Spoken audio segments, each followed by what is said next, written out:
যখন কোন ছেলে বলবে মাজার পূজারী, তখন মনে করবেন এই ব্যক্তি ওহাবি। এই ব্যক্তি কি? ওহাবি। হ্যাঁ, কেউ যদি মাজারাতের মধ্যে বেদাত করে, বেদাতি। আমি তো বলতেছি বেদাতি, হুজুর বলেন নাই বেদাতি, কেউ বলতেছে না, সবাই তো বলতেছি বেদাতি। মনে রাখবেন, মাজার পূজারী যখন কারো মুখে শুনবেন, নিঃসংক চিত্তে মনে করবেন এই ব্যক্তি ওহাবি। আল্লাহর বান্দাদের মধ্যে সকল বান্দা আল্লাহর ডাইরেকশন অনুযায়ী চলে না।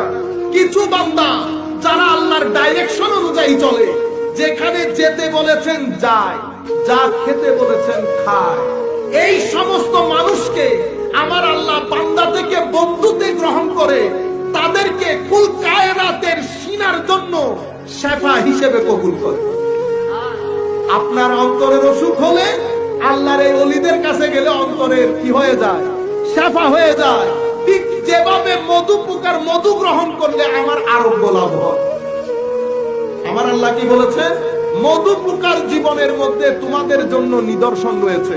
কাজেই আমরা যদি আমাদের জীবনের মধ্যে কিছু একটা করতে চাই, মনে রাখবেন আপনার জীবনের মধ্যে 2-3টা জিনিস যদি থাকে, আপনি ঠকবেন না।